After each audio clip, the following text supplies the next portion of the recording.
been through visual art, we've been through film, we've been through music, we've been through theater.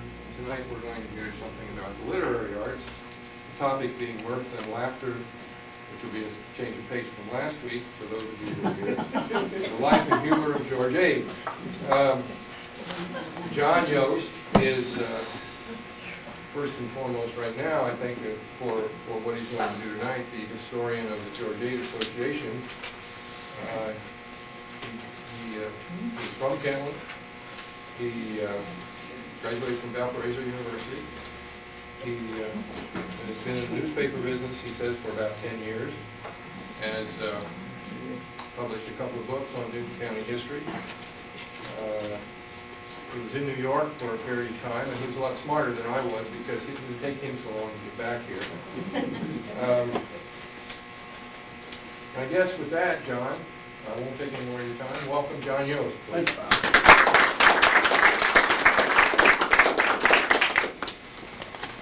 This is a special evening for me because I did come back to this area last year after about 6 years in New York City, and this is really the first George Ade program I've done since coming back. I've done a couple hundred around the state over the years, but this is kind of a great personal signal to me that I am indeed back home again in Indiana. I feel somewhat pressured by it because by tonight's performance, because we have some members of the Ade family with us here tonight, John and Carolyn Ade and Mr. and Mrs. Langford, and so I'm sure that they'll correct the errors as I go. I am a historian of the George Ade Association, and what I'm going to do tonight is, this is broken up into two parts. Part of it the first part of it will be biographical about George Ade. Hopefully there will be a little bit of this humor laced in with it. And then the second half of the program, we'll look at some of his works, do some readings of some of his fables and one of his essays that's one of my favorites. And at a couple of points here why we will take a break, and I wanted to give you an example of what the music George Ade wrote sounded like, and given the fact that the room would clear if I started singing it, we have some tape here that provides some more talented singers doing it, and then we'll have some tape in the second section too. Also, bear with me, my usual format is to print in great big type on lots of sheets of paper my text. My hard drive has crashed, and so I was unable to really do that. If any of you have had a hard drive crash, you know what this trauma is like. It's, as I said, it's like a death in the family, and if you think of some of your relatives, it's worse than a death in the family. Ade, a three-letter word for American playwright.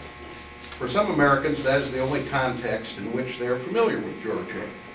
S.J. Perelman once said that he thought it was sad and ridiculous that such an important man as Ade had been reduced to this limited recognition. With all due respect, Mr. Perelman, I dissent from that view. I think it is a tribute to this son of a pioneer, politician, bank clerk, that he had some has become such a basic part of Americana that over 50 years after his death, his name remains a staple of that fixture of our popular culture, the crossword puzzle. And I'm certain that George Ade would be both pleased and bemused by that status. After all, he liked crossword puzzles. Al Cast, longtime Kentland, Indiana school official and Republican state chairman, liked to tell the story of one day he dropped by George Ade's home over by the country club, and this was late in George's life.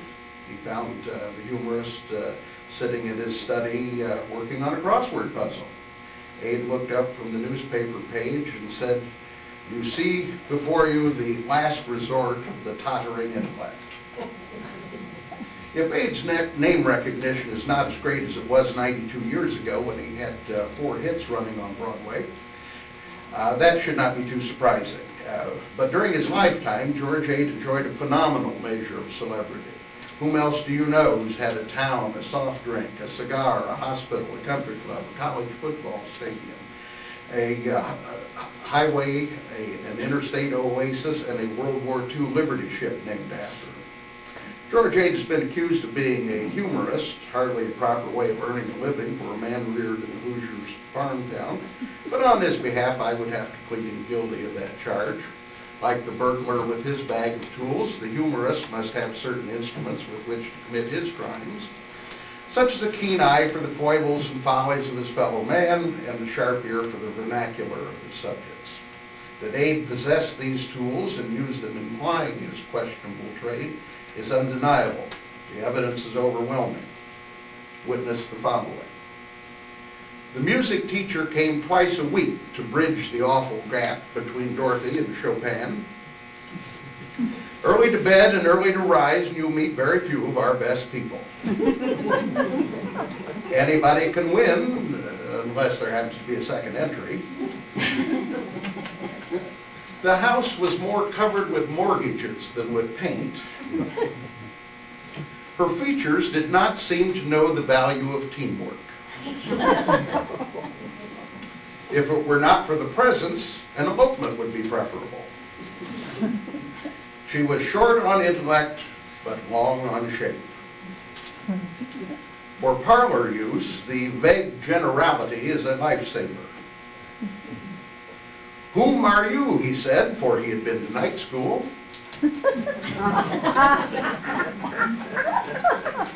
She was invariably the first one over the fence in the mad pursuit of culture. She told him it was terrible to hear such things as he was telling her, and please go ahead. And my favorite, she was a town and country soprano of the kind used to augment the grief at a funeral. George Ade was born in Kentland, Indiana in 1866. Then it was just a town of 600. He was the sixth of 7 children born to John and Adeline Ade. His father was an immigrant from England and a political leader who played a prominent role in establishing Newton County when it was separated from Jasper County in 1859 to 60. Ade was a bookish boy who found farm work not to his liking. After his graduating from Kentland High School, it was decided to send him to Purdue University, where he could get some training that might eventually lead to gainful employment. Ade once said that my father sent me to an engineering school to prepare me for a literary career. The Purdue University of 1883, when Ade entered, consisted of 200 students and 4 buildings.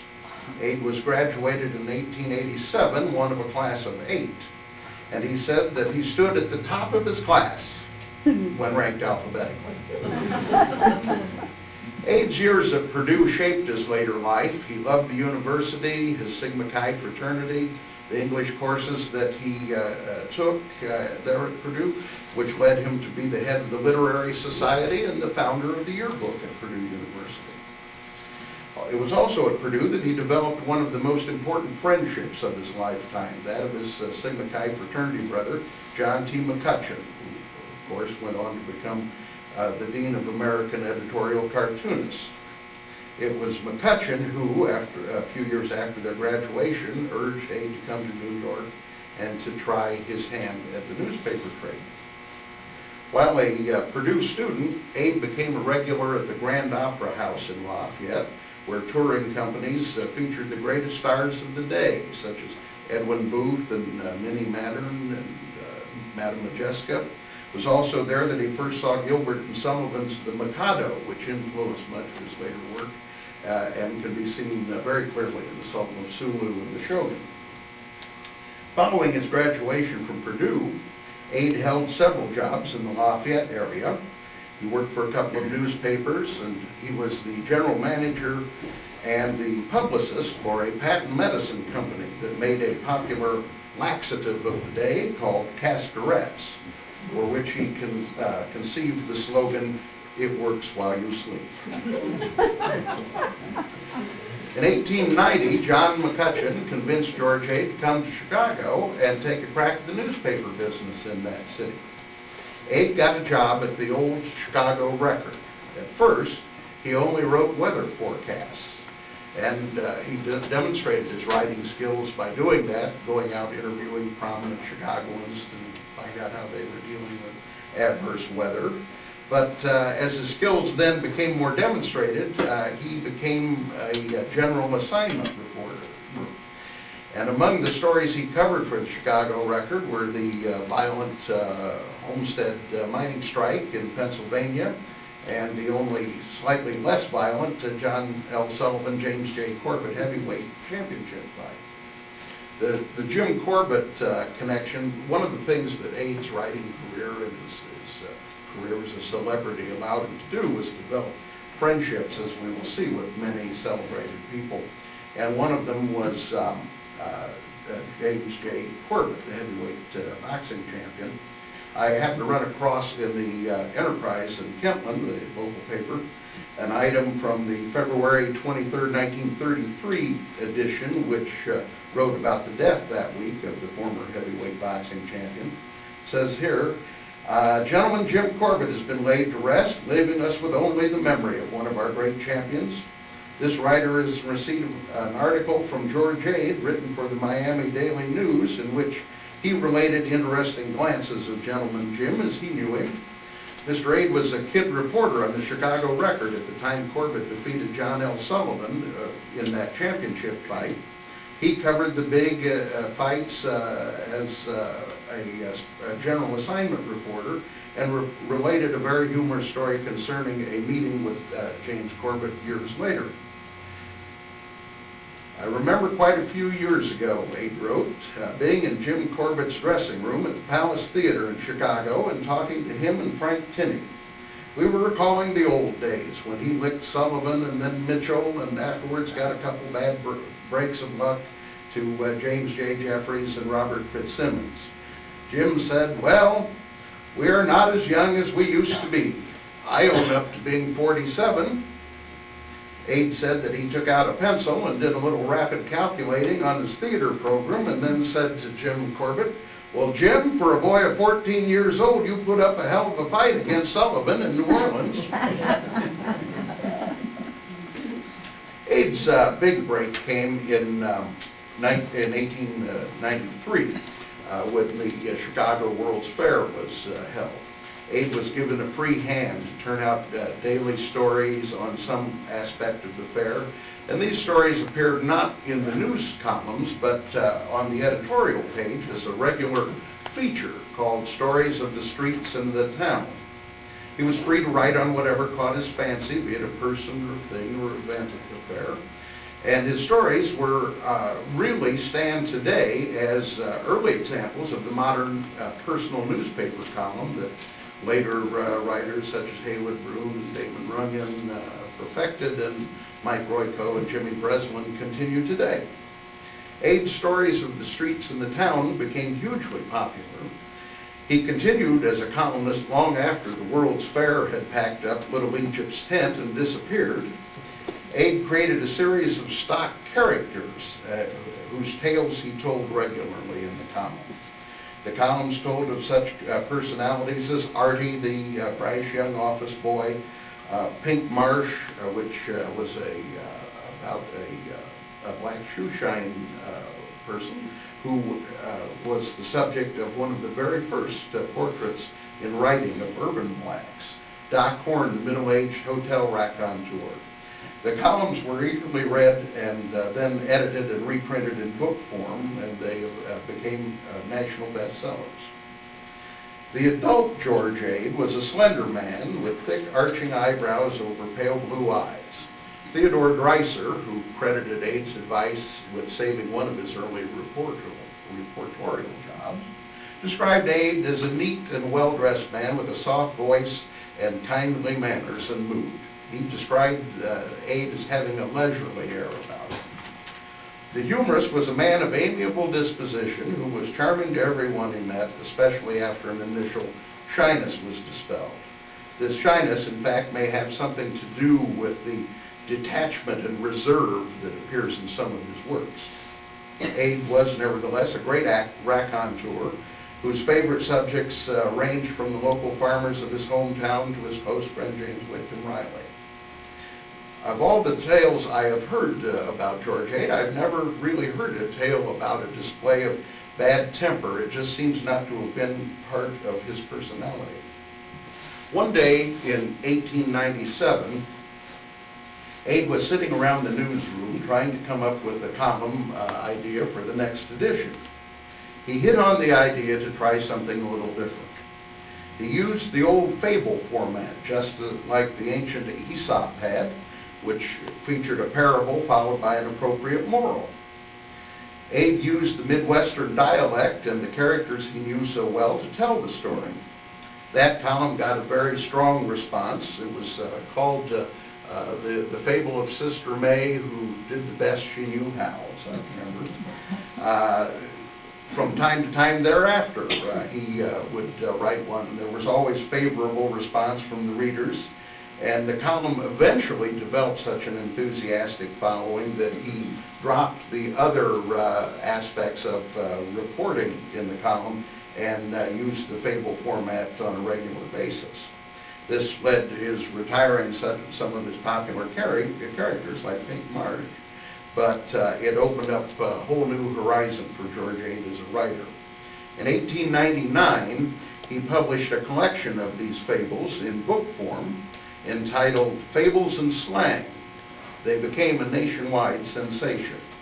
Fables and Slang became such a popular book that Ade was able to retire from the daily deadline.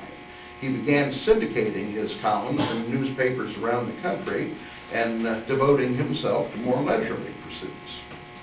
Success came relatively early and relatively easy to George Ade.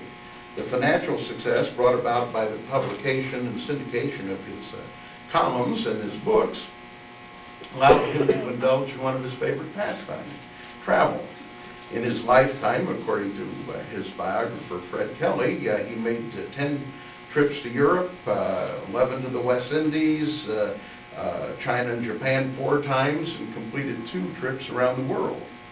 And visitors, when they come to his Hazelden estate today, can easily see how intrigued he was with the Orient, because Oriental artifacts dominate the collection. Ade was a very sophisticated collector, and I might say that Ade's home, Hazelden, has just been through a $500,000 restoration and will be reopened in about a month to the public, and hope you can come and see the collection as it's presented there. When Ade wasn't traveling, he was frequenting the legitimate theaters in Chicago. Around 1901, a popular comedian of the day, May Irwin, asked Ade to write a vaudeville sketch for her. The result was a hilarious one-act play called Mrs. Peckham's Carouse, which told the story of a temperance lady who was shocked to find a bottle of whiskey and 2 glasses in her husband's office. She fainted and was revived by a drink from the offending bottle, and turned out to enjoy it very much. May Irwin's sketch became a hit, and she played it around the country for more than a decade. It became a staple of the vaudeville repertoire. The theater bug, which George Ade caught in the Grand Opera House in Lafayette, was now beginning to take hold. You need to keep in mind that the musical comedy, the American musical comedy at that time was only about 35 years old. It was something that developed after the Civil War. And there were very few prominent writers writing for the stage at that time. George M. Cohan, but that was about it. In that time, the format of a musical comedy generally followed a completely unstructured pattern. It was more of a group of 20 or so songs tied together by lines of pattern. It didn't have a story. Shortly after Mrs. Peckham's Carouse became a popular vaudeville hit, a young composer by the name of Alfred Wathel asked George Ade to write a script for some music he had written. Ade put him off because, frankly, he just didn't have an idea for a show. But soon thereafter, he went off on one of his trips. He went to the Philippines to visit John T. McCutcheon, who was on assignment there for the Chicago Tribune. As a result of the Spanish-American War, the U.S. was expanding its sphere of influence, and during that period, the endeavor included an effort to Americanize the locals in the Philippines, which we had just acquired. While visiting McCutcheon in the Philippines, Ade heard the story of a sultan on the island of Jolo. The sultan had a harem of 8 wives, and he was resisting the American idea of monogamy. Ade seized on this concept for a show, and upon his return to Chicago, went right to work with the 19-year-old Waffle.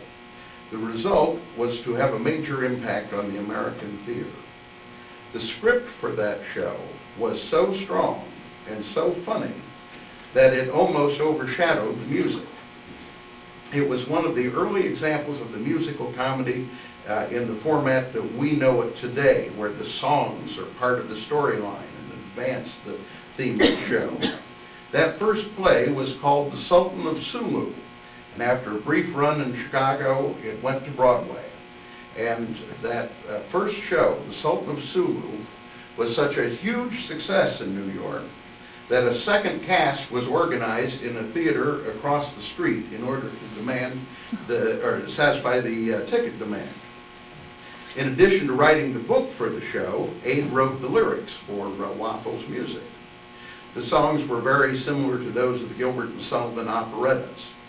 And one of the songs was such a hit that George Ade had to expand it into 11 choruses in order to satisfy the audience demand for reprises.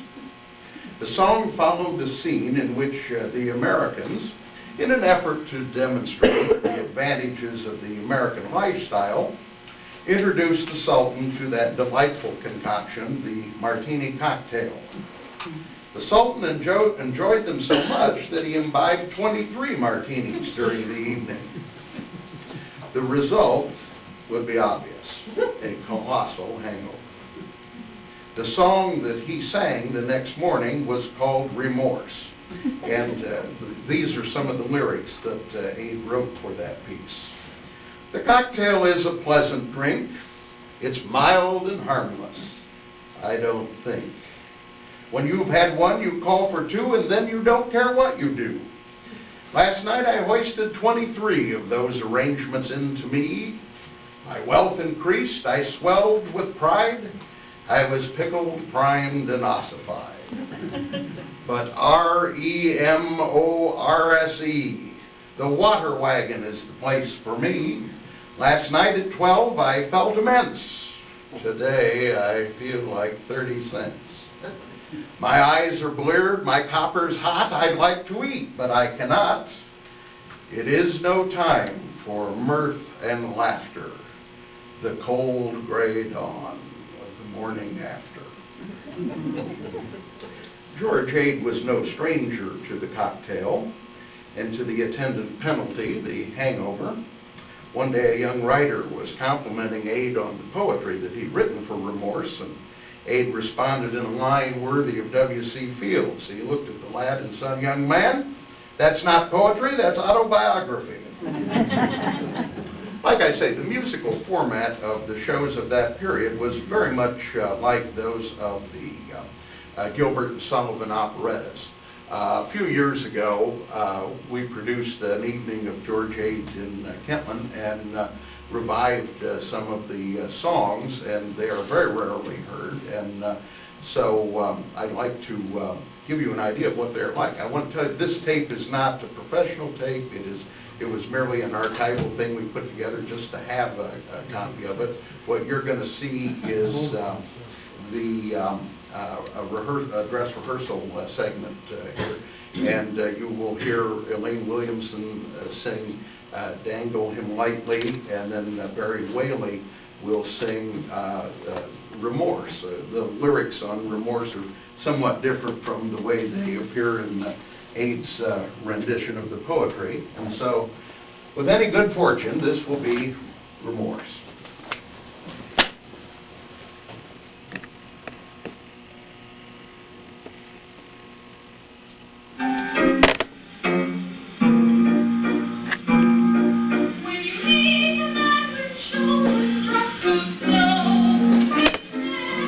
He's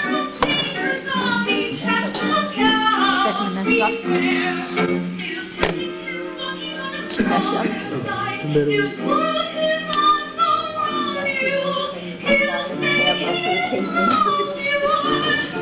That's good, that's fine.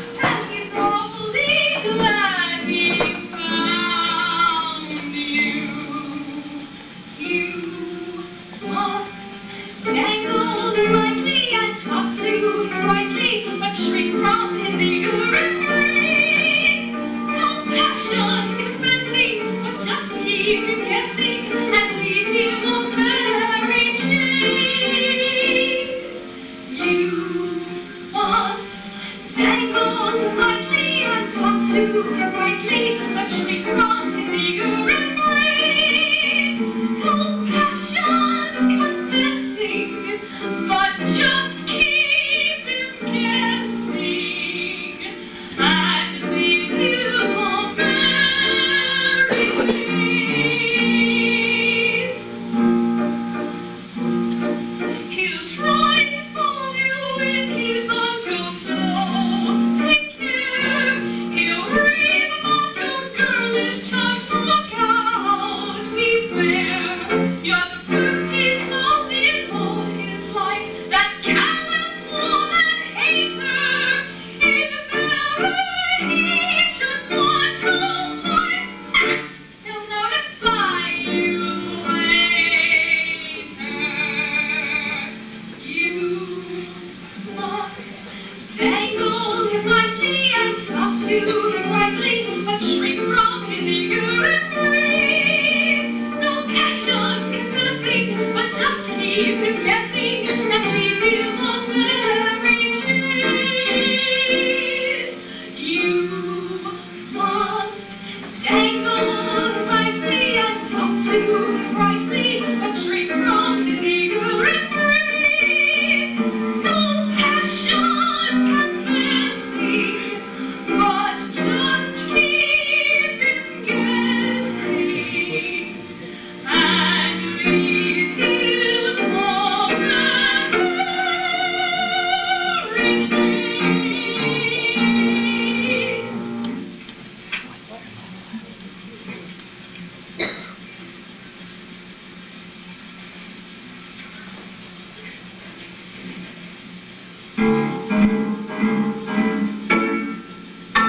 The cocktail is a pleasant drink. It's not and harmless, I don't think. When you've had one, you call for two, and then you don't care what you do. Last night I lifted 23 of these decoctions into me. My world increased, I felt first rate. I felt so good, I stayed up late. REMORSC, the water wagon is the place for me. At 12 o'clock, I felt immense. Today I favor total abstinence. My eyes are lit and red and hot. I ought to eat, but I cannot. It is no time for mirth and laughter. The cold gray dawn of the morning after.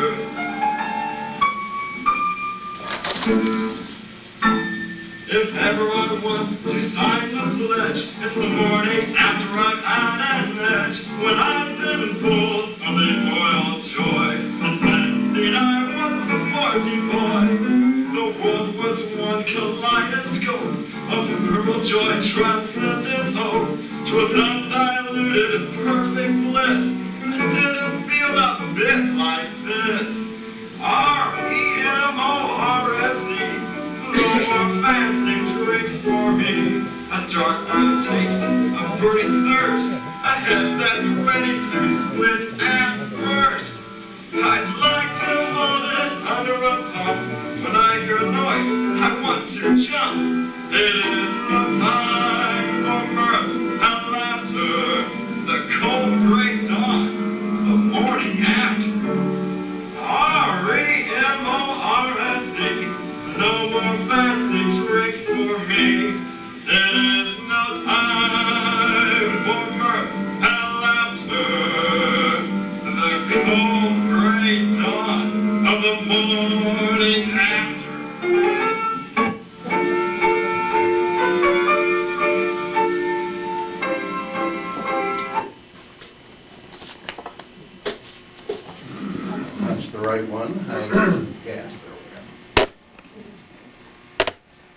Delightful music, obviously dated for the period in which it was performed, but the great wit in the lyrics just is unmistakable and was a preview of much that was to come. The success of The Sultan of Sulu transformed Ade into a full-time playwright. He followed it up with another musical comedy, Peggy from Paris, in 1903. And in the following year, he wrote the first show without music, and that was The County Chairman. This latter comedy was later made into a popular movie which starred Will Rogers in the title role.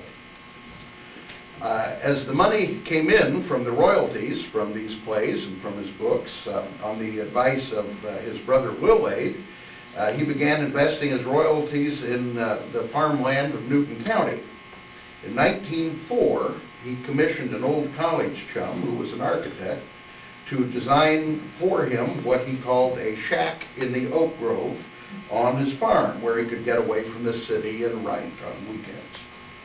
He set a $2,500 figure as the top dollar for the project. Well, they liked to entertain, and so some guest rooms were added, and there would need some space for the help, and well, before he knew it, the $2,500 shack had grown into the stately Tudor-style mansion that we know today as Hazelden, and it cost 10 times the original limit he'd set. He summered at his beloved Hazelden for the next 40 years, wintering in his home in Florida. Cranking out work came easily to George Ade, and like any writer who honed his skills in the newsroom, he was a good first draft man. As soon as Ade moved into his new country home, he took up his favorite writing tools, which were a thick carpenter's pencil and a yellow line tablet, and sat down at the desk in his study, and in 3 weeks he wrote what was to become his most popular and most successful work, the classic comedy, A College Widow. This was the first American play to use a college setting. When it opened in Washington, D.C. in September of 1904, Ade had a foreboding of true failure before this. How wrong could he be? The audience loved the show so much that it stood and cheered throughout the intermissions on opening night. The playgoers wouldn't quit cheering until Ade appeared on stage and made a brief speech. Admiral Dewey, who was watching from a box, shouted, "You've really done it this time, George." Seldom performed today, but you can get a sense of the College Widow if you ever get to see the Marx Brothers movie, Horse Feathers. Groucho was a great fan of George Ade's, and the Marx Brothers movie, Horse Feathers, was a pretty clear adaptation of The College Widow. The play was greeted with equal enthusiasm in New York. When it opened, Ade had 2 other shows running on Broadway, The County Chairman and The Shogun, and 2 road companies of The College Widow were immediately organized, and they began performing around the country, and Ade's royalties from The College Widow alone totaled up $5,000 a week in 1904. According to the Kelly biography, he reportedly earned over $2 million in royalties off The College Widow during his lifetime. After the rigid deadlines of his newspaper days were behind him, Ade wrote when the muse struck him, often getting up in the middle of the night to write a fable or a story if that happened to be when the inspiration hit him. This was the reason he cited for remaining a bachelor. He once said that the sort of existence and erratic work habits that he had was not the sort of life that should be inflicted on any innocent wife. Ade's bachelorhood has been the source of much speculation over the years. Ade stated that at the point in his life when most men were having families, he was tied up in the frantic world of publishing and the Broadway stage, and these pursuits filled his life. There was one great love in his life, and that was a Purdue co-ed by the name of Lillian Howard from Lafayette. Lillian Howard was a beautiful blonde with lustrous eyes and great charm. They went together for several years after he finished college, and during a period in which he held low-paying jobs in Lafayette, and he did not see how he would ever have the income to support a wife and family. But it was religion that actually brought an end to the romance. Abe was a man who had little enthusiasm for religion, despite his childhood training from which his mother, that he received from his mother, which enabled him to retain from memory the words and music to every song in the Methodist hymnal. Lillian Howard's mother continually raised questions of religion and Abe's lack of church attendance whenever he came to call on Miss Lillian, and eventually the calls became less and less frequently, and soon after Lillian Howard met and married a Baptist minister, but they remained friends for many years. After his success had earned him a fortune and launched him as a national figure, Abe became regarded as one of the country's most eligible bachelors. Though he never married, his name was frequently linked with Broadway and Hollywood beauties. Broadway star Elsie Janis is thought by some to probably have been the actress who came the closest to the title Miss Abe. His bachelorhood provided one occasion for one of his better lines. He was the guest of honor at a banquet at Princeton University. And the speakers of the evening each got up and introduced themselves and bragged of the Ivy League school from which they hailed. They peppered their remarks with many pointed jabs at Abe's beloved alma mater, Purdue University. When it came time at the end of the evening for Abe to respond, he got up, looked around the dais, and said, "I'm George Ade, and I'm from Purdue University. I'm a bachelor, and I plan to send all my sons to Princeton." In all, George Ade wrote 12 plays from 1902 to 1912, and 9 of them were certified hits. Many have wondered why Ade, at the apparent zenith of his career, suddenly stopped. He retired his playwright's carpenter's pencil because this huge amount of productivity had taken its toll on him. He was at the point of a nervous breakdown when he returned to his Hoosier soil for good, except, of course, for his winters in Florida. As Ade summed up his situation, he knew it was time to retire from Broadway when the doctor told him that he would be unable to collect royalties laying horizontally in the cemetery.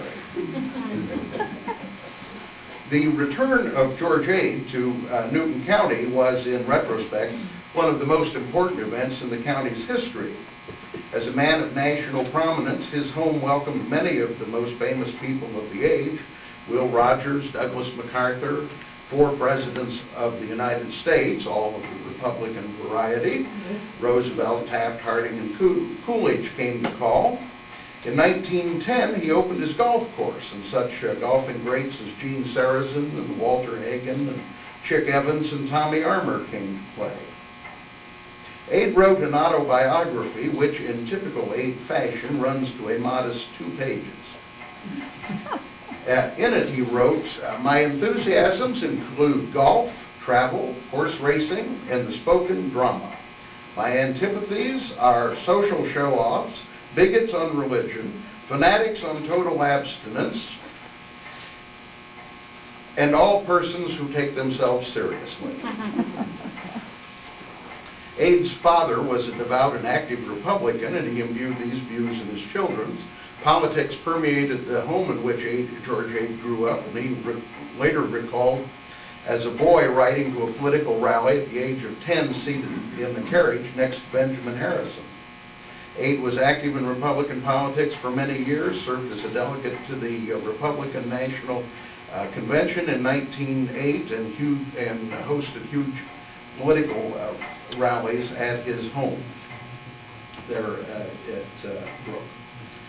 Ade, during his public life, acquired the friendships of many interesting characters, and like the dinner at Princeton, he was often a guest of honor at literary gatherings. In December 18th of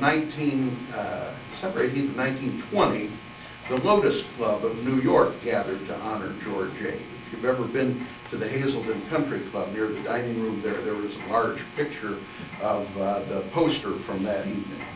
The Lotus Club was and is a men's organization made up of the leaders of business and the theatrical, journalistic, and political communities.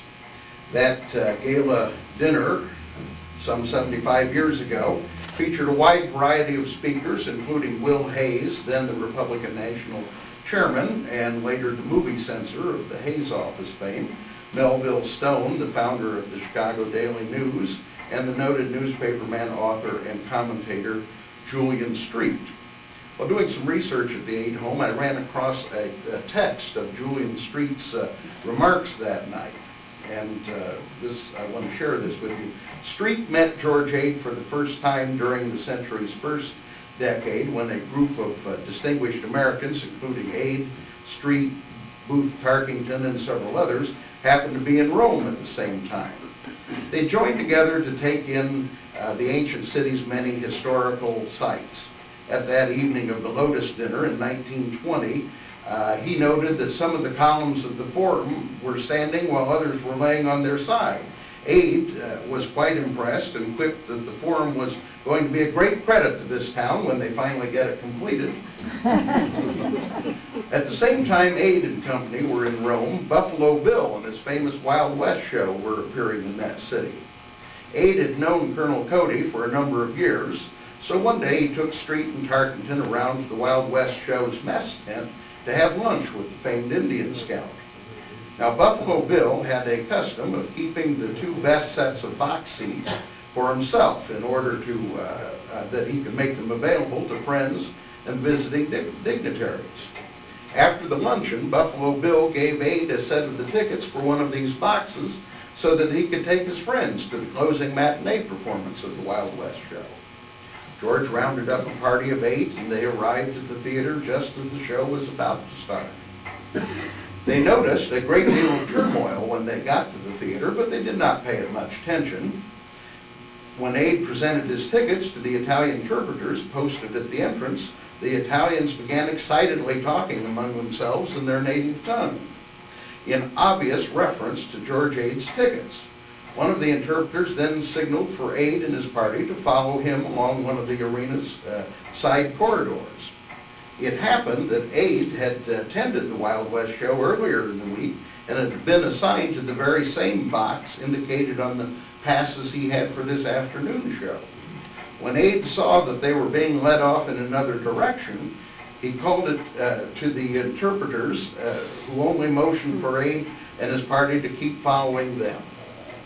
Ade got the attention of one of the American ushers who traveled with Buffalo Bill's show.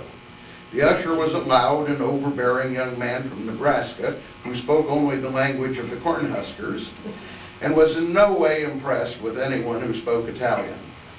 The American usher was sympathetic to the plight of his fellow countrymen, and he berated the interpreter for taking the party off in the opposite direction from the box indicated on the tickets.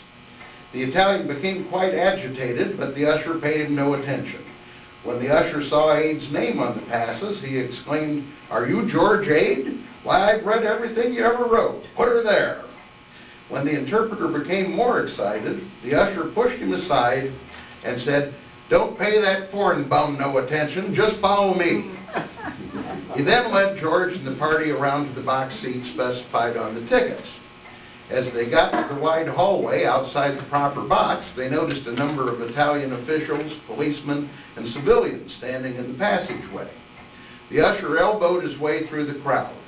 When the Aid party passed through the crowd, they suddenly became aware of what all the commotion was about.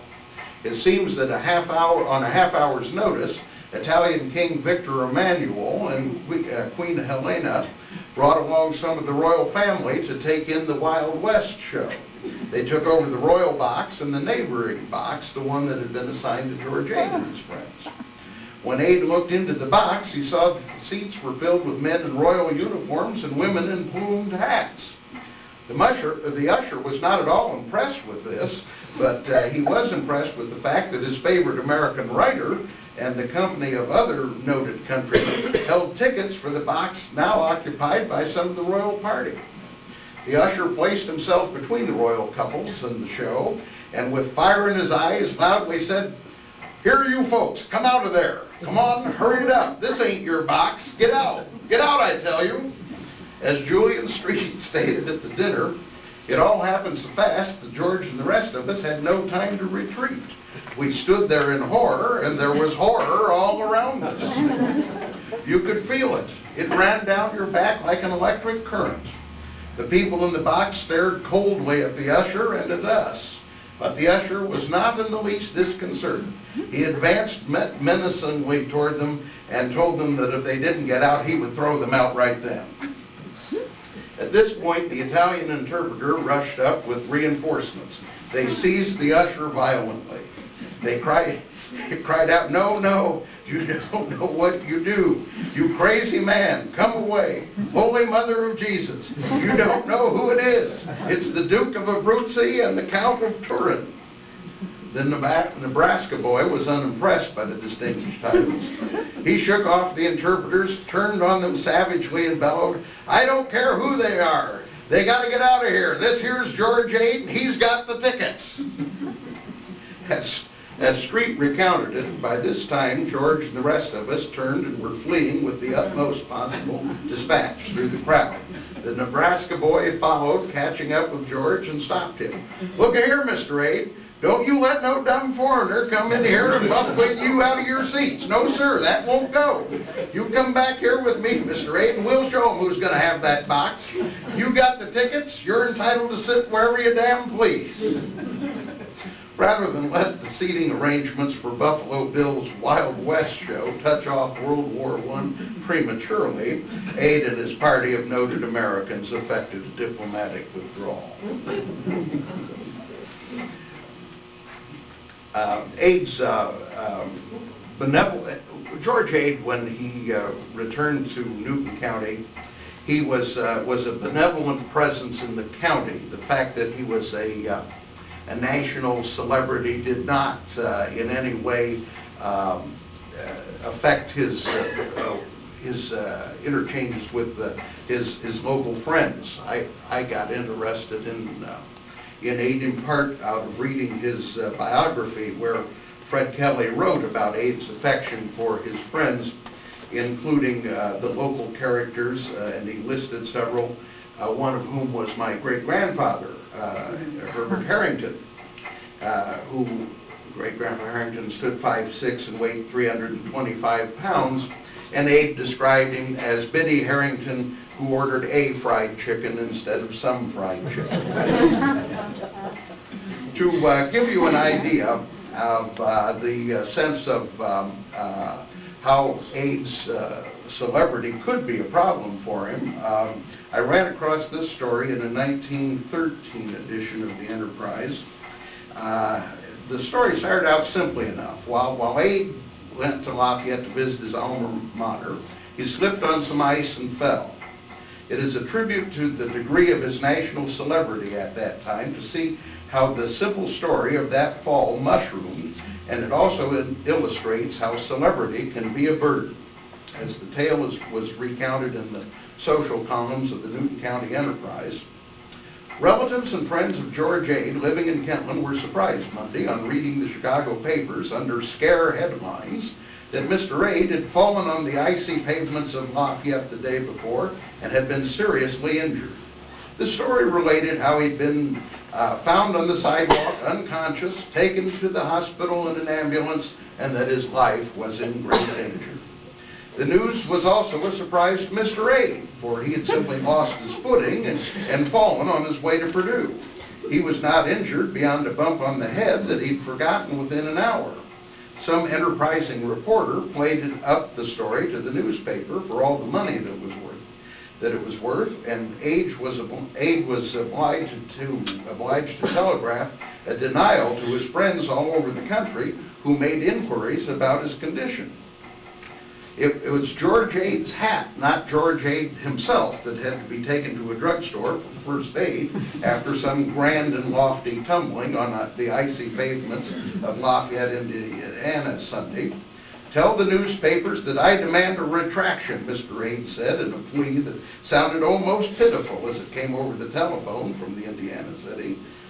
Tell them that I was exercising my right as a free-born citizen of Indiana to do a cross between a tango and the Highland Fling. Having had instructions from some competent dance coaches along Michigan Avenue, I was getting away with a hybrid version of it all right when a gust of wind butted in and spoiled the turn. It was the hat that got the hook, understand? The newspapers got it wrong, dead wrong. If they don't set the story right, I'll have to mortgage the Brook farm of mine to answer the telegrams and cables that are headed my way.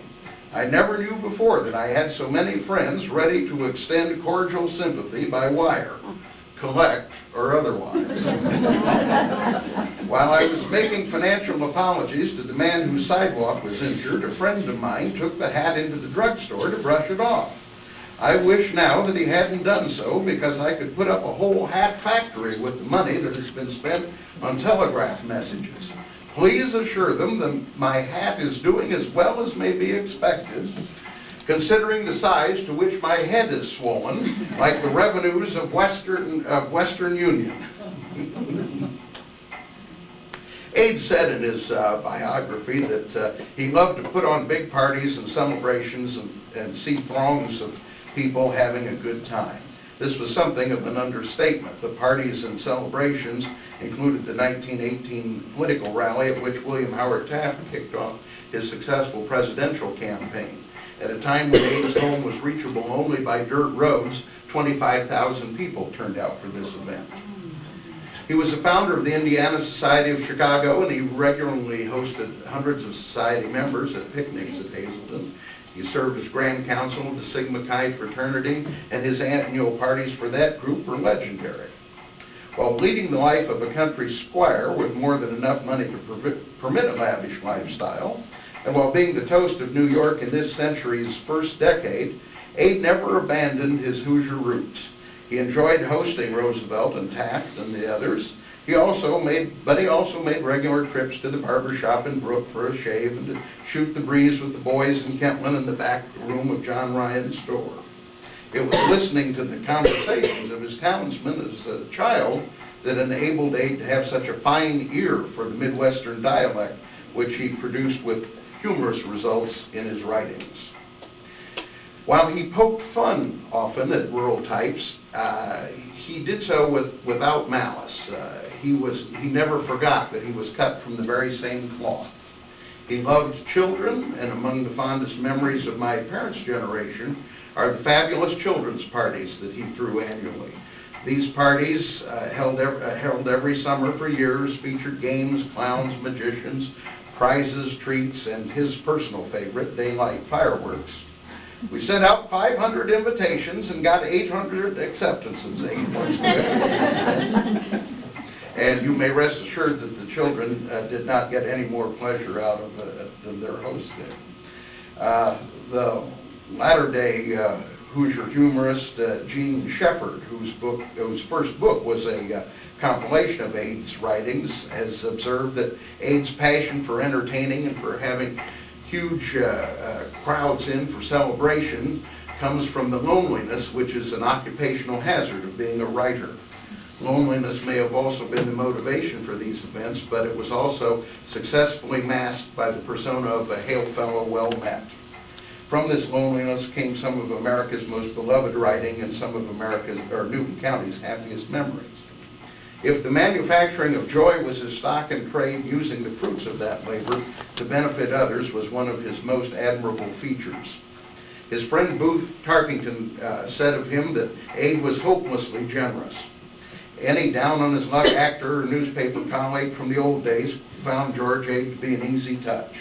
He was quick to respond to anyone in need, and his local philanthropies were all carried out in secret. It's this enthusiasm for philanthropy which inclined him to join with industrialist David Ross in donating the site and seed money for the Purdue University football stadium, which bears their names. While Ade could be said to have retired in 1914 from the production of his later work, you will see that retirement was a very active one. He wrote screenplays for the silent movies. well into the 1920s and was also a popular contributor to magazines well into the 1930s. His last major work was a labor close to his heart. Ade was a staunch opponent of Prohibition, and his charming book, The Old Time Saloon, published in 1931, was an evocative remembrance of happier days. It was reprinted, by the way, in the early 1990s. In the last few years of his life, Ade was plagued by heart problems and finally by a series of strokes. He died on May 23, 1944. Home is the Hoosier was the fitting title to the Time magazine tribute to Ade that week. His generosity of spirit and love of people made Newton County, the state of Indiana, and indeed America, a better place in which to live. It was for these personal characteristics, as well as for the humor of his work, that we remember George Ade today. And it is indeed our misfortune that we may never see his kind again. In the second half of the program, we will take a look at the humor of George Ade and why he was such a successful man in his day. Program, I'm going to concentrate on some of the writing of George Ade, and I just find it delicious, and I hope you will too. Don't be surprised if it takes just a little bit to get into the rhythm of it and whatnot. It was written a century ago in some cases, and the pattern is just slightly different from what we're used to. I also must confess that in a case or two, I have updated a couple of references that would be very obscure to contemporary audiences. Indeed, in many cases, I didn't know what a bucket shop man was for a long time, a grain elevator man. So with that in mind, I would like to present to you the fable of the Brotherhood of States and the wife who was responsible for the Jubilee. Hubby had promised to come home early for dinner. He had one foot on the step of the streetcar when he happened to remember that his wife had told him to bring home a basket of melons because the neighborhood grocer didn't keep the kind she liked.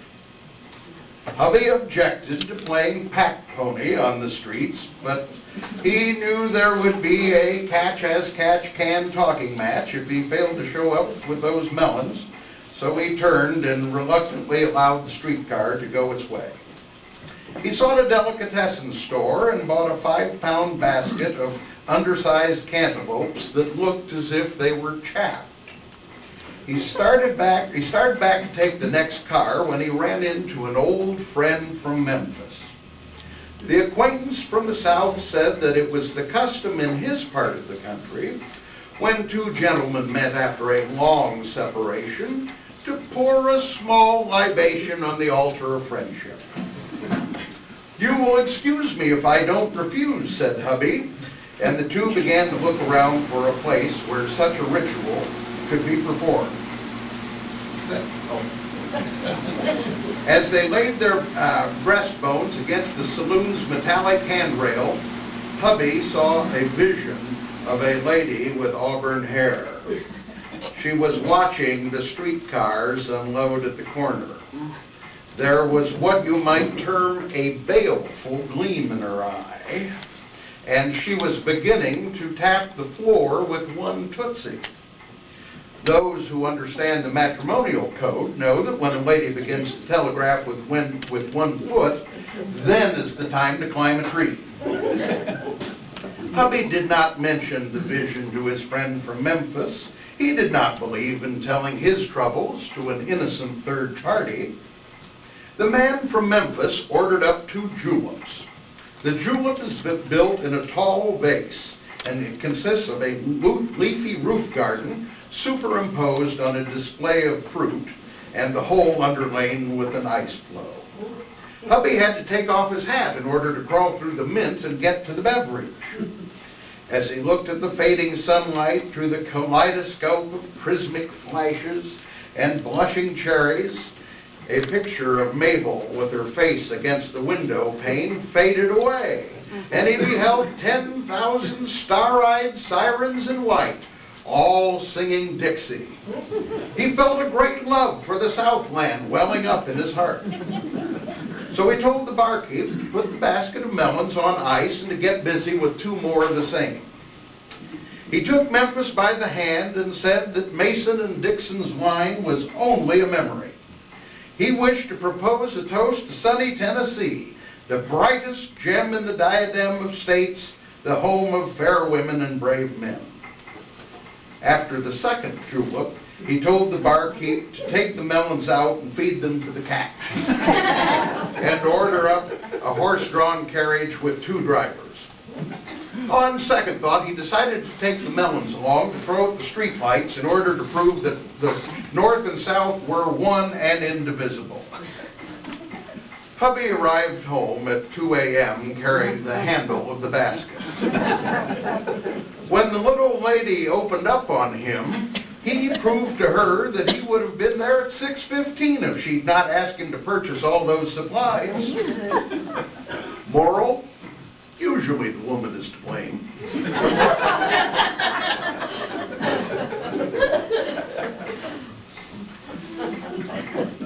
This is the fable of a statesman who couldn't make good.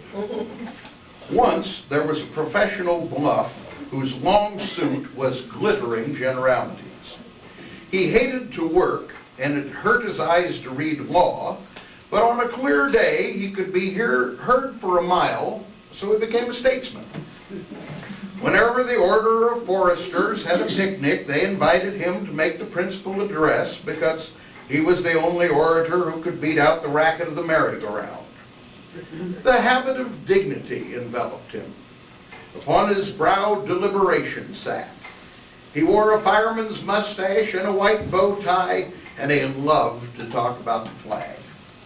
At a clam bake in 1884, he hurled defiance at all the princes and potentates of Europe, and the sovereign voters who heard him were caught up by the matchless eloquence and unswerving courage and elected him to the legislature. When he was in the legislature, he discovered that these United States were an asylum for the downtrodden and oppressed of the whole world, and frequently called attention to that fact. When someone asked him if he was taking any easy money, or whether it would be safe for a man with a watch to go to sleep in the same room with him, he would drink of water and begin to plead for the red, white, and blue. Once, an investigating committee got after him, and he was about to be shown up for dallying with corporations, but he put on a fresh white tie and made a speech about our heroic dead on 100 battlefields, and most people said it was simply impossible to think that such a thunderous patriot could be a crook. He played the glittering generality stronger than ever. In due time, he married a widow of the bantamweight division. The reason she married him was that he looked to her to be an up-and-coming congressman, and she wanted to get a whack at Washington society. Besides, she lived in a flat and the janitor would not permit her to keep a dog. About 10 days after they were married, he came home at 4 a.m. in a seagoing hack and was saturated to the gills. Next morning, she had him up on the carpet and wanted to know how about it. "Madam," he said, "during a long and I trust not altogether fruitless career as a servant of the people, I have always stood in the fierce light of publicity, and my record is an open book which he who runs may..." "Nix, nix, nix," she said, rapping for order on the teacup. "Let go of the flying rings and get back to earth." He dilated his nostrils and said, "From the rock-bound hills of Maine in the north to the Everglades of Florida..." "Forget the Everglades," she said, rapping again. "That superheated atmosphere may have a certain tonic effect on the unsuspecting voter, but if you want to adjust yourself to wifey, you come down to cases." So he went out after breakfast and bought her a $22 hat in order to square himself. Moral: some women should be given the right to vote.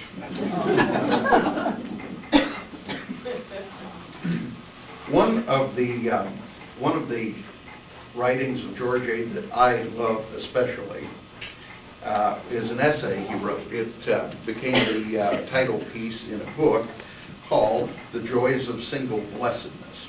As a bachelor myself, I have a particular fondness for this, and so I hope you will enjoy some excerpts from The Joys of Single Blessedness.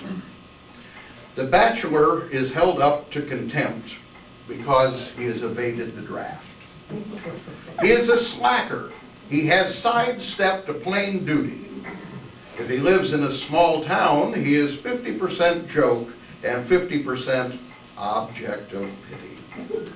If he lives in a city, he can hide away with others of his kind and find courage in numbers. But even in the crowded metropolis, he has the hunted look of one who knows that the world is suspicious of him. He is led to believe that babies mistrust him. Young wives begin to warn their husbands when his name is mentioned. He is a chicken hawk in a world that was intended for turtle doves. It is always taken for granted that the bachelor could have married. Of course, he might not have netted the one he wanted first off. It is possible that, later on, circumstances denied him the privilege of selection, but it is always assumed by critics of the selfish tribe of single men that any bachelor who has enough money in the bank to furnish a home can, if he is persistent enough, hound some woman into taking a chance. Undoubtedly, the critics are right. When we review the vast army of males who have achieved matrimony, it seems useless to deny that the trick can be turned by any man who is physically capable of standing up in front of a preacher or whose mental equipment enables him to decide that he should come into the house out of the rain. If Brigham Young, wearing throat whiskers, could assemble between 35 and 40 at one time, how pitiful becomes the alibi of the modern maverick that he has never managed to arrive at any sort of arrangement with a solitary one. The whole defense of bachelorhood falls to the ground when confronted by the evidence which anyone may accumulate by walking through a residential district. He will see dozens of porch-broken husbands who never would have progressed to the married state if all the processes had not been so elementary to begin with and further simplified by custom. Even after he is convinced, he will stubbornly contend as follows. Possibly I am a coward, but I refuse to admit that those other birds are heroes. At least, he will be ready to confess that anyone can get married at any time, provided that the party of the second part is no more fastidious or choosy than he is. These facts being generally accepted, the presumption of guilt attaches to every single man beyond the age of 30. And if, as years ripen, he garners many dollars and he keeps them in a hiding place which is woman-proof, he slowly slumps in public esteem until he becomes classified with those granite-faced criminals who loot orphan asylums or steal the candlesticks from the altar. He finally arrives at a state of ostracized isolation. He has every inducement to be utterly miserable, and probably would be so, except for frequent conversations with married men. At this point, we get very near to the weakest point in the general indictment against bachelors. Is it generally known that bachelors privately receive encouragement from married men? Not all married men, it is true. Not, for instance, from the husbands of any women who happen to be hearing these lines. But they do receive assurances from married men of the more undeserving variety that matrimony is not always a long promenade through a meadow drenched with sunshine. The word lucky is frequently applied to single men by the associate poker players who are happily married. The difficulty in rescuing the hardened cases of bachelorhood is that these holdouts are all the time receiving private signals from those supposed to be saved to lay off, Beat it. Escape while the escaping is good. Many of them would have fallen long ago, except for these warnings. There are times when the most confirmed, cynical, and self-centered celibate, influenced by untoward circumstances and unfavorable atmospheric conditions, believe that he could be rapturously content as a married man and that he is cheating some good woman of her destiny. Conversely, the hubby who wants the world to know that his little woman is a jewel and his children are intellectual prodigies and perfect physical specimens, even this paragon, who would shudder at the mention of a divorce court, tells his closest friends that it must be great to have your freedom and do as you darn please. No matter which fork in the road you take, you will always wonder later on if the scenery on the other route isn't more attractive. This is the fable of the martyr who liked the job. Once there was a man with a weak back. He could put a grindstone into a farm wagon if anyone wanted to bet him the cigars, but every time he lifted an axe, something caught him right in the spine and he had to go into the house and lie down. So his wife took in boarders and did the cooking herself. He was willing to divide the labor, however, so he did the marketing. Only when he bought the victuals, he would sit around the cracker barrel with the basket between his legs and tell the boys that he couldn't see what Congress was thinking of. He has certain theories on all of the burning issues of the day, such as the Alaskan boundary, and he was against any Anglo-American alliance because Uncle Sam could take care of himself at any turn in the road, and come right down to it, the American people was superior to any other nationality in every way, shape, manner, and form as far as that's concerned. Then his wife would have to send word for him to come on home with the groceries so she could get dinner. Nearly everyone sympathized with her because she had to put up with such a big hulk of a no-account husband. She was looked upon as a martyr. One day, the husband, being too lazy to move into the shade, was sunstruck, and the next day he passed away without any effort. The widow gave him the best funeral of the year and then put all the money that she could rake and scrape into a marble shaft marked "at rest." A good many people said that she was better off without him. It was certainly a good riddance of bad rubbish. They hoped that if she was ever married again, she'd pick out somebody that wasn't afraid to work and had the gumption enough to pound sand into a rat hole. There was general satisfaction when she became the wife of Mr. Gladden, who owned the general store. He built a new house, hired a girl, and had the washing sent out. She could go into the store and pick out anything she wanted, and he took her riding in his new runabout every evening. Consequently, she was very miserable thinking of the jewel she had lost. Moral: if the woman thinks he's all right, you keep on your own side of the fence. I want to share with you now something that's very, very special to me. It's special because of the fact that that it's one of my favorite Aiden fables, and it's special because of the performer who is presenting it. The Prairie Arts Council has, for some time, enjoyed the services and the enthusiastic support of a lady who passed away earlier this year, Jeanette Batten from Kentland. Jeanette was a marvelous actress, was a book reviewer of great talent and wide reputation, and I'm very, very honored to say a very dear friend of mine. In the late 80s, when we produced the show of George Aid's works at Kentland, I signed her up right away, and in researching the Aid material to find suitable works for such a show, I found one that was absolutely perfect for Jeanette Batten.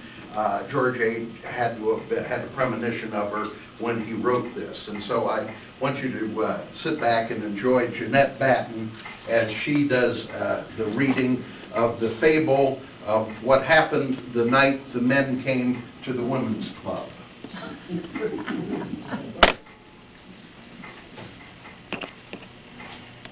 Strikes a happy medium.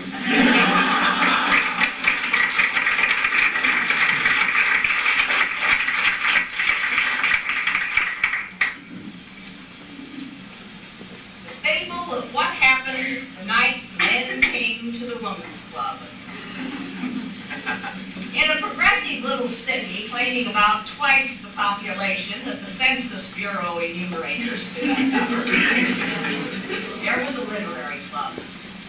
It was one of those clubs guaranteed to fix you out with culture while you wait. 2 or 3 matrons who were too heavy for light amusements, but not old enough to remain at home and knit, organized the club. Nearly every woman in town rushed to get in for fear somebody would say she hadn't been asked. The club used to round up about once a week at the homes of members. There would be a presentation of a paper, followed by a discussion, after which somebody would pour. The organization seemed to be a winner.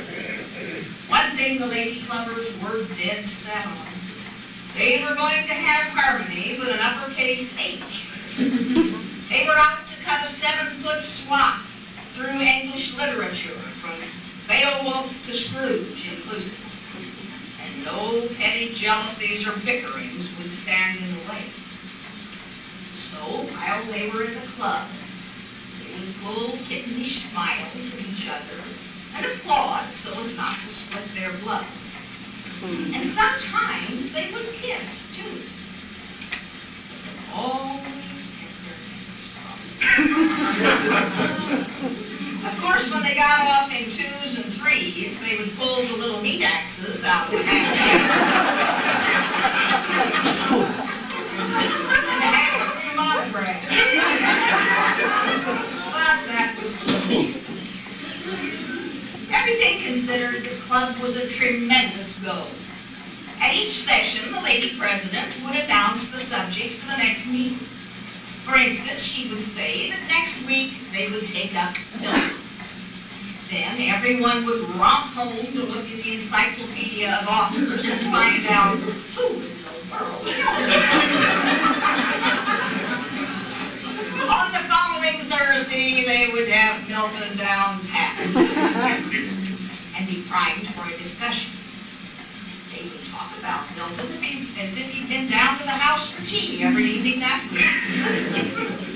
After the club had been running for about 6 months, it was beginning to be strong on quotations of dates. The members knew that Mrs. Browning was the wife of Mr. Browning. That Milton had trouble with his eyes, and that Lord Byron wasn't all that he should have been. Then they began to feel their intellectual oats. And in the meantime, the jeweler's wife had designed a club badge. Now, the club was doing such notable work that some of the members thought they ought to have a special meeting and invite the mayor. They wanted to put the cap on a profitable season, and at the same time hand the merited rebuke to some of the husbands and brothers who'd been making funny cracks. It was decided to give the star program at the Beagle home. And after the papers had been read, then all of the men and the 5 women who did not hold office would file through the front room and shake hands with the president, the vice president, the recording secretary, the corresponding secretary, the treasurer, and the members of all the various committees. All of them were to line up and receive. The reason the club decided to have that brain barbecue at the Beagle home was that the Beagle home had such beautiful big rooms and double doors. There was more or less quiet harpoon work, however, when the announcement was made. Several of the elderly ones said that Josephine Beagle was not a representative member of the club. Oh, she was fair to look upon, but she was not pulling very hard for the uplifting of the sex. It was suspected that she came to the meetings just to kill time. to see what the others were wearing. She refused to buckle down to literary work, for she was a good deal more interested in the bachelors who filled the windows of the new men's club than she was in who wrote what. So why should she have the honor of entertaining the club at the annual meeting? Unfortunately, the members with the most doing under their bonnets were not the ones who could come up with large rooms that could be thrown together. So the Beagle Home got the great event. Everyone in town who carried a pound of social influence showed up in his or her best clothes. Extra chairs had to be brought in. And what with flowers and club colors, it was very swell. And the maiden in the lace mitts who was going to write about it for the weekly threw a couple of spasms. The men were led in, pulling at the halters, with their ears laid back. After they got into the dressing room, they stuck there until they had to be shooed out. They did not know what they were going up against, but they had their suspicions. So they managed to get rear seats or stand along the wall so that they could execute the quiet sleep if things got too literal. The women were too flushed and proud to notice. At 8:30 p.m., the lady president stood out and began to read a few cogent thoughts on woman's destiny. Why not? Along toward 9:15, about the time the lady president was beginning to turn it on good in earnest, Josephine Beagle, who was circulating around the outskirts of the throng to make sure that everyone was happy, she noticed that the men standing along the wall and in the doorways were not more than about 60% enamored of this long piece about women's destiny. Now, Josephine was right there to see that everybody had a nice time. And she did not like to see the prominent businessmen of the town dying of thirst, or leg cramp, or anything like that. So she gave 2 or 3 of them the quiet wing. And they tiptoed after her out into the dining room, where she offered refreshments, and said they could slip out on the side porch and smoke if they wanted to. Not surprisingly, the men preferred not to go back into the front room and hear any more about women's destiny. As soon as they could master their emotions and get control of their voices, they told Josephine what they thought of her. They said she made the Good Samaritan look like a cheap criminal. And if she would only say the word, they would begin to put ground glass into the food at home.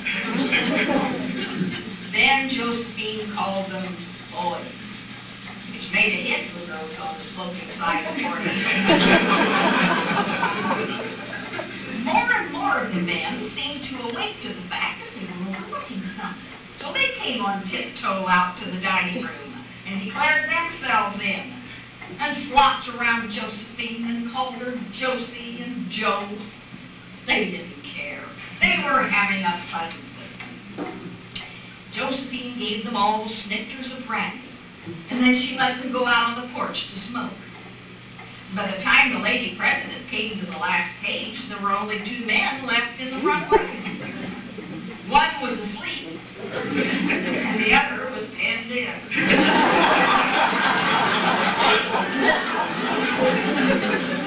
The women were huffy.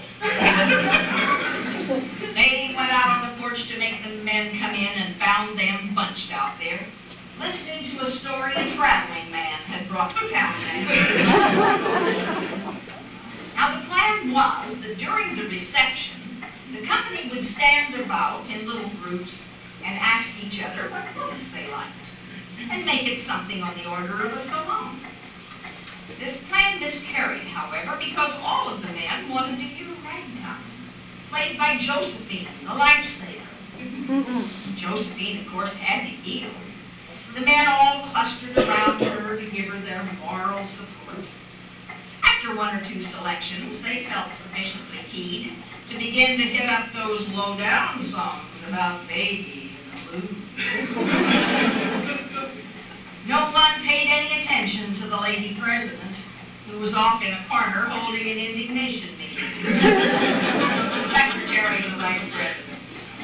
When the women began to sort out the men and order them to start home, and all the officers of the club were giving Josephine a frosty good night, anyone could see there was trouble ahead. Next day, the club held a special meeting, expelling Josephine for conduct of becoming a member.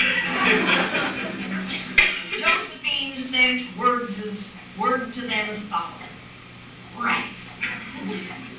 Then the men quietly got together and bought Josephine about $1,000 worth of American Beauty roses to show they were with her. And then homes began to break up. And somebody started to report that anyway it was the lady president's fault for having such a long, pokey essay that wasn't hers at all, but had been copied out of a club paper published in Detroit. Before the next meeting, there were two factions. The lady president had gone for a rescuer. And the meeting resolved itself into a good cry and a general smash-up. Tomorrow, the only literary men are those who have to work at it.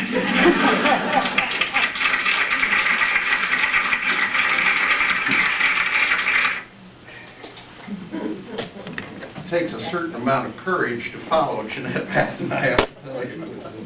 That is so very special.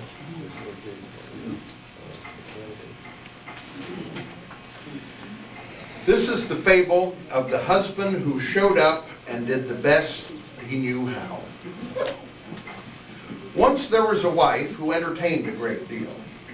She was all the time fixing up layer cakes and combination salad and Siberian punch and salted almonds, even though the bills piled up until husband was seldom more than 2 jumps ahead of a collector.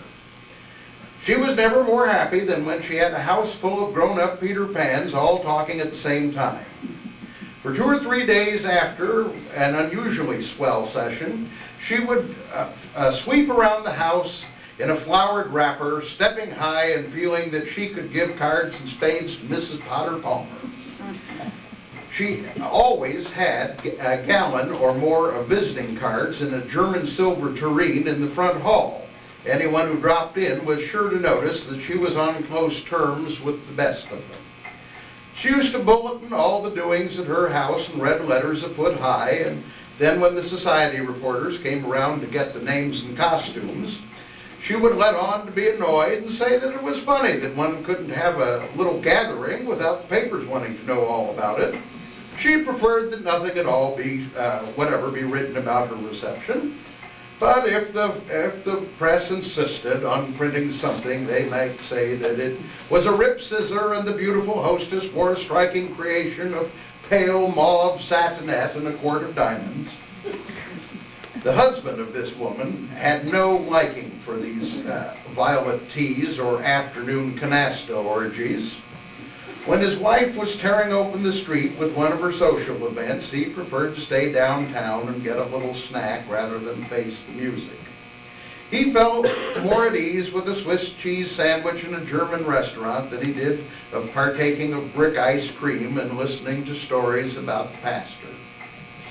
He got many raps because of his evident desire to duck in the festivities. Very often his wife would give him a turning over for his failure to show up. She would ask him why he could not be like Mr. So-and-so, who always helped his wife pass the tea, and who went from one woman to another with these little compliments. The husband replied that if he had to be the same as Mr. So-and-so in order to make himself a parlor favorite, he would hope he would continue to be merely one of the also-rans. In his opinion, the husband that she cited as the shining example was a feather-brained Gussie who ought to be drummed out of the community. He said that he had no use for a married man big enough to pull a dray wagon, who carried a pocket handkerchief in his cuff and chatted about dress goods. And if she wanted that kind of article around the house, she had better pull the rope and ask for a transfer.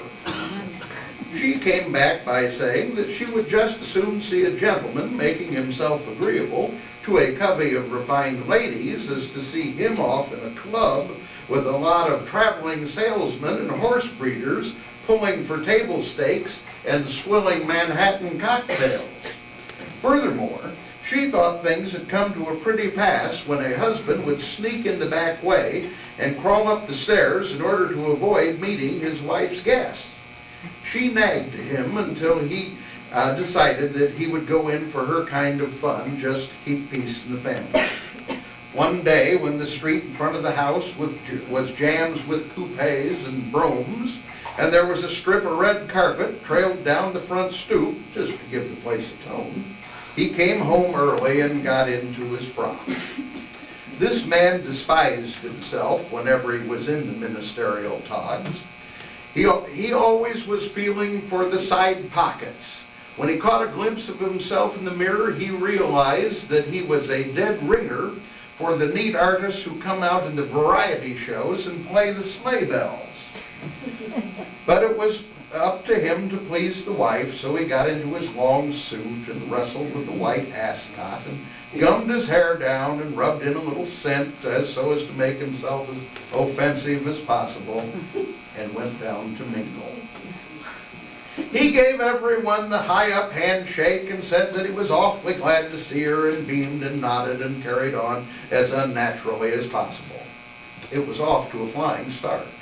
His wife stood back, her eyes popping with pleased surprise, for a woman always likes to exhibit her husband as if he'd been trained for the show ring. This husband was set to make full afternoon of it, and after going to all the trouble of changing his clothes and having his hair cut, he was there to help entertain the guests if it killed him. So he slowly circulated about the room looking for someone who would meet him halfway. When he spotted a young widow with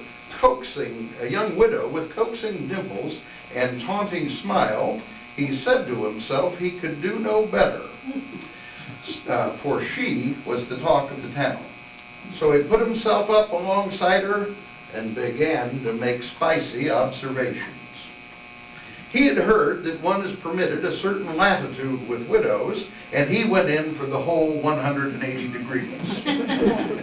Instead of telling the widow that the weather had been very changeable of late, he whispered to her that every single man in town was ready to marry her at the drop of a hat. She hit him twice with her fan and began to think that he was not such a dummy after all. He said that if only he was footloose, probably he would have a little proposition to make to her. Then he started to tell her how crazy she had all the fellows he knew. She became flushed and said it was terrible to tell her such things and to please go ahead. It was a noble effort at entertaining, and he did not seem to mind the work. They were quite wrapped up in each other, with heads about 3/4 of an inch apart, so they did not realize that all of the women in the room were accumulating material for a rich, succulent piece of gossip. As for the charming hostess, who was compelled to witness the brazen performance for 20 minutes, she was so red-flushed that she was splashing tea and upsetting lady fingers all over her best tablecloth. When her hubby cooed something right into the tiny ear of the flirtatious widow, and she gave his saucy overhand slap on the elbow, the lady of the house let out a quick gasp, and it looked for a moment as if she would keel over. The hostess had the feminine instinct, and she knew that the scandalous goings-on between her husband and that shameless widow had laid the foundation for more or less spiteful guesswork. She was mad enough to scratch and pull hair. Not that she was jealous, only a little provoked, that was all. After all of them had gone and her handkerchief was out and he was being raked over the coals, he waved his arms in despair. Didn't you want me to report here and be agreeable? I thought I was fine and dandy, The widow says she never had seen me give a flash of my true form before today. I came here to put in my best licks at entertaining, and I think I did it on the level. For the widow says I'm a bad boy and has promised me her picture in a locket. Whereupon the wife shrieked, flounced over on the armchair, completely out. Moral, only 1 in 1,000 ever strikes a happy medium. This is the fable of the day's work and the morning after. Promptly at 7:30, the alarm clock went off. The rounder, with a colossal hangover, sat on the edge of his bed and wondered if there was anything in it. His tongue felt like a rug. He was afraid to work his face for fear it would crack. He took a cold plunge into the tub, rubbed some pepper sauce into his hair, drank a quart of hot water, gargled a patent medicine guaranteed to kill the brown taste, and by that time he was able to look at his watch and realize that nobody in the whole world truly loved him. He did not seem to have any keen craving for breakfast, so he drank 2 large ruby red cocktails, smelling a little like furniture polish, just as an appetizer. After he got them placed, he sat in the window for a while, watching the landscape straighten itself out. He remembered that he had 2 or 3 friends after all, and so he decided to give the earth another try. Accordingly, he ordered up as many ham and eggs as could be forced onto 1 platter, 2 stacks of buckwheat cake, and kept on until he had extinguished the cocktails. At an early age, the rounder had read in McGissick's physiology text that the capacity of the human stomach is 3 pints. His object in life was to prove that McGissick was way off and must have gotten a hold of a youth's size. After the rounder had smothered the cocktail under 80 cents of plain food, he started for the office, where he met a salesman who took him out to talk business. They opened 2 or 3 cold bottles and ate a few hillocks of cottage cheese and souse and dill pickles and radishes and blutwurst and rye bread with caraway seed, just because they were free. The rounder excused himself because he had a date for luncheon. This light repast consisted of Blue Points, gumbo soup, fried spring chicken, baked potatoes, cheese, and other foods for the gods, which floated to their destination in a mixture of ale and stout, sometimes known as liquid buckshot. In the afternoon, our hero went to his club and played pool, and whoever had it put on him had to buy the liquid that made Milwaukee famous for the others. Along in the middle of the afternoon, the McGissick theory did not have a leg to stand on. At dinner time, he keyed up on whiskey and bitters, which enabled him to take 9 courses with red, white, and blue irrigators to keep him encouraged. Then he had 4 California grapes for dessert. By this time, McGissick, the author of the School of Physiology, was a liar by a mile. In the evening, the bounder went to a show. Between acts, he sauntered out with a few Western gentlemen and seeped up frequent highballs, accompanied by a little snack of oyster crackers, embalmed herring, watercress, and anchovies. After the show, they dropped in for their broiled lobster, combination salad, Welsh rabbit, and 19 rounds of something to wash it all down with. At a late hour, the man who had demonstrated that McGissick was an ignoramus went home to his brass bedstead and lapsed into a state of coma. The next morning, his room was twisted. Someone seemed to have put a bed of live coals under the sheet. He felt as if he had swallowed a steam radiator and someone had gone down to repair it. He had a case of bust head and a dry, crackly thirst. He sent for a physician, and when the learned man came around to make his diagnosis, the rounder said, "Doc, it's all my fault. I ate some grapes last night." Moral, avoid fruit. My final selection is one of my favorites. It is the fable of the good people who rallied to the support of the church. A congregation needed money for repairing the church, so the women got together and decided to hold a raspberry festival. Sister Frisbee invited them to come down and carouse on her front lawn. Some members of the flock flew out and bought a few things to wear, the outlay for washable finery running to about $8 per head. Mr. Frisbee got $9 worth of Chinese lanterns and strung them around. He wanted to do the thing up brown so as to get a puff in the weekly. The paper came out and said that the Frisbee front yard, with its myriad of twinkling lights, was a veritable fairyland. And that kind of notice is worth $9 of anybody's money. Mr. Frisbee and 3 other pillars of the church devoted $7 worth of valuable time to unloading tables and camp stools. The women folk ruined $14 worth of complexion working in the hot kitchen to make angel food and fig cake.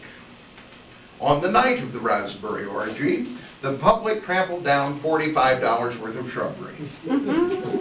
When it came time to check up on the linen and the silverware, it was found that $17 worth of spoons with blue thread tied around them had been lost in the shuffle.